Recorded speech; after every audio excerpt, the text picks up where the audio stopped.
Hey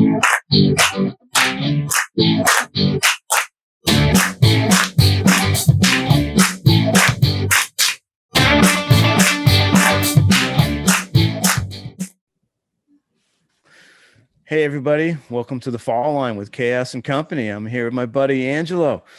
What's going on, Angelo? Recovering. Big Nordic day. Yeah, I saw that. That was kind of cool. We'll have to put that video of you jumping over the little acrobatic. Is that a freestyle move? Is that an off-piste move? When you were doing that little move in the video over the gate? It's a new Nordic parkour accreditation I'm thinking about starting. Yeah, that was like a belly roll or a belly slide. Yeah. But you landed it. Well, perfect. Amanda just called it stupid. Yeah. Well, I was trying to look on the snow to see if there was multiple tracks or if that was just First one time. attempt.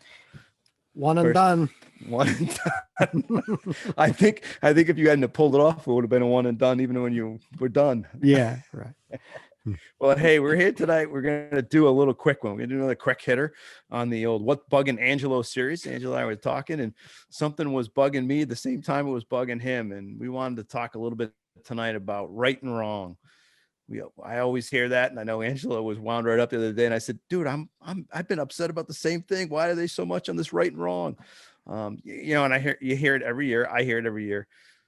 Those on staff don't want to teach you breaking wedge. Those want to teach a breaking wedge. I never teach a breaking wedge. I always teach a breaking wedge. But the conversation never goes to why or why not, other than the big one. And this is for a whole nother conversation. Well, they got to unlearn it, which I still haven't figured out how the heck you unlearn something. But, when you think about the wedge, gliding wedge and breaking wedge, and those that never want to teach it, what do you do when you go in the lift line and every other skier on the mountain uses it just there to stop or when they're in the lift line? I think there's a purpose for it. It's not that we're out there promoting that you want to do it to be the first movement or how we get people to make a wedge to be able to make turns. But I think the versatility is being lost because we're getting so much into right and wrong. Yeah, I think a lot of instructors have a pretty rigid mindset when it comes to technique, and I get it. I mean, we're an education and certification organization. PSIA is, but it is the certification that drives us. So I totally understand people want to show up at the exam with the right moves. Like I want to show up with the right moves too. But side effect of that is a result of that is a kind of thinking where it's like certain things you do on the skis or on the snowboard, I'm sure, are wrong and other things are right. And I don't agree with that assessment. I think we can look at our general public and they're all coming down the hill.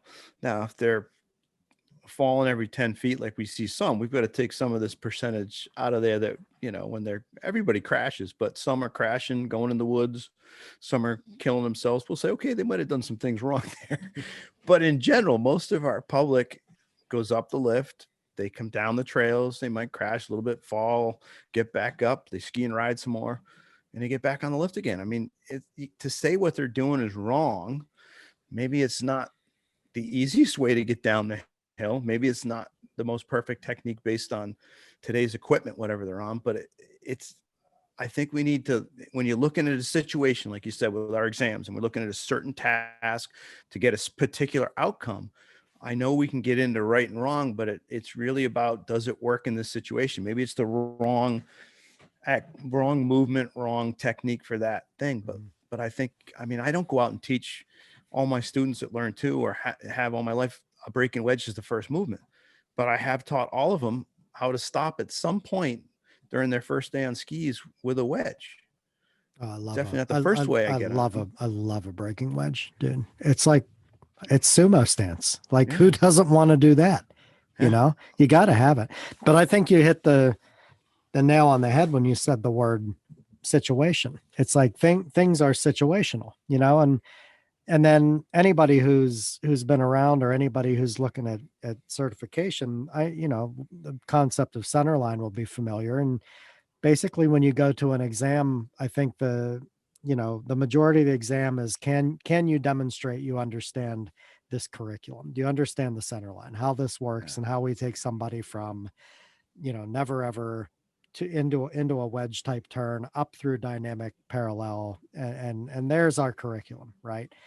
Um, but there's a whole other world out there of techniques you can do depending on the situation. So like ideally, like, is it a center line move to extend to change edges? No, you flex through transition to change your edges. But if you find yourself in some really heavy, manky snow, and the only way you can unweight, or the only way you can change edges is to pop up, extend, or even get off the ground, then in that situation, that's great, man. Like, I love that. It's Yeah. athletic and beautiful, and it gets you down the hill. So do it. Yeah. I mean, that's our basic leaper and our dynamic leaper you're talking about. Sure. And I was at Big Sky. Boy, what a week we had last year, a whole week of like, I don't know, 60 some inches of snow. And I did a lot of different stuff. Mhm. I mean, it was, you had to jump at times. There was times I got in trouble, did something maybe I shouldn't have, and Mm. got in the back seat, and I'm going to do something to get out of there, hit a bump, something in the air, recover. Or just, it was heavy snow, deep snow coming down a pitch, and I went up, try to get the skis light, Mhm. be able to pivot. Mhm. Those things were huge advantages to ski some of that steeper, challenging stuff and different snow. I don't know how many times that I've used a breaking wedge in the woods on my tele gear, even on Mhm. my alpine gear, just that I've been in the woods more on my tele gear. And those are like huge tactics, step turns, stem turns, hop turns.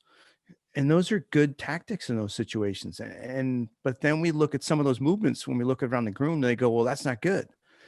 It's like, well, if you're looking for a really nice high edge angle, getting pressure against the outside ski early in the arc, and that's your particular outcome, maybe it's not your best avenue. But to say it's wrong, I guess you could say, if you want to term it in that situation, but don't say it's wrong for skiing, because you're going to have a hard time later down the road skiing with me where I like to go, where the corduroy isn't. Yeah. Well, and I think the Big Sky example is great. You ski that kind of pitch, for half a day or three-quarters of a day, and you get tired, man. And it's like, you know Yeah. what? Flexing through transition burns out a certain muscle group. So, 2 o'clock at Big Sky, after you've been flexing through transition all day long, and like the only way you can do it because your legs are so spent is to jump through, like pop through then it's totally situational and it's cool. But, I had an interesting interaction with a couple of instructors last weekend, who were preparing for a children's specialist event, and I said, watch these two things that I do." And I went down and I did a whirly bird in each direction, but in order to initiate those whirly birds, I really wound up my upper body, and I kind of like looked like if there had been a jump, I'd have done a 360, right? I sort of Yeah. bent down, swung my arms, did the whirly bird this way, did it the other way, and then I said, now watch these, and I initiated them by starting the turn, turning my legs, and when those folks got down to me, I think they were prepared to tell me which set was right and which set was wrong. But instead, I kind of pulled a fast one and I said, with regard to that first set where I wound up my upper body, where would you teach that? And it was like a little bit of a blank expression. I don't think that, and they were like, I don't know, like where would you teach that? And I said, well, like what about terrain park? Like if a kid comes and he's like, I want to learn 360s off of this jump, like you're going to swing your upper body and to complete the aerial, right? So it's just trying to break down that perception that things are, I mean, I totally get that there are inefficiencies that are dangerous. If you're leaning back in a big power wedge and you're putting your ACL at risk, yeah, fix that. But there are certain times on the hill where you do stuff that isn't center line and it's totally right on. Yeah. I mean, Jeb Boyd wrote a great article, 32 Degrees, that talked about slip, slice, and slash. And, it's things like that where he was thinking about what he was doing with the ski in the snow. The ability, the slash was more of the, almost like a little hockey stopper spray in the snow. The slice was, of course, our carve. And, then the slip was, slip or buttering. He loves to use that word buttering. That's when Jeb says, let's buttering a little bit. But, trying to use the ski on the snow differently, to not always just arc with it.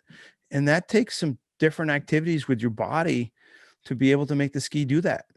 Thinking about how we incline, angulate, how we rotate the ski. He talks really neat idea. Brings the tip to the inside of the arc, so his tips are just inside the arc he's trying to make when he's doing the little bit of the slip turn. And it helps slow the turn down a little bit. But he's working on versatility of how he uses the ski in the snow, and looking at that how the interaction is, and that is the versatility that if folks thought more there in the versatility versus which one's right, which one's wrong, when they go to the exam, those short turns on steep terrain or gentle terrain, if they use those things more effectively in those situations, they'll have all the tools. Some of them, in my mind, I know the exam pushes them to right and wrong, but I think because of that thought process, that then they get in trouble if they only practice it one way, they only think of it in one way. And then it actually is more of a deterrent to success, that they need to be able to be more in all the 5 fundamentals. Think about, the center of mass over the base of support. Well, you can move your center of mass back and forth, and you can also move your feet back and forth. And you can move both at the same time. And when would you do those? And have you practiced them? Have you shuffled? But have you shuffled where you shuffle both feet forward, both feet back? Or do you always do the natural shuffle, like when we walk and people are shuffling their feet? I mean, I do that one when you push them forward, push them back, and they're like, I've never done this before. And it's a different way of moving your feet. But you get into the bumps, you're probably going to have to do that at times. Oh, and it feels a little provocative to do that thing. It's a little dirty, actually. I think there's also there's a perception among ski instructors, but also just the larger public, that like carving is like some ideal form that all turns are trying to evolve toward, and that's just not reality. I think it's a result of what you read in the ski magazines, but largely. But even the names of the skis, like I had a Fisher ski when I was skiing for Fisher a few years back. The ski was called the Curve, like, which just, it was a beautiful ski, terrific ski, but it just implies that this thing should be slicing arcs in the snow, right? But there's a bias against skidding, which is very limiting in terms of somebody's perception of versatility, because skidding is necessary. I was reading a little piece from Chris Fellows, just about good situational skiing. It was a little bit about powder, and it said, and the little quote that caught my eye was, learning multiple movement patterns, plural movement patterns, not one movement pattern that produces a carve. But if that's what you're going for, because that's what's working here and now, that's great. But what if that's not working here and now, and you need to do a different movement pattern to get down the hill? And I don't think a lot of folks think like that.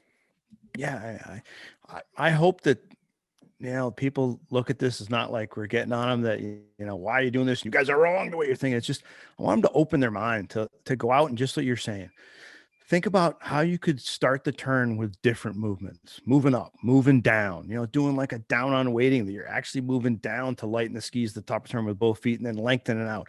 I mean, go back and get on YouTube and look at some of the old stuff. There was a great YouTube video I was watching the day with PJ Jones, one of our team members from back in, God, I think it was back in the 80s. He was on the team.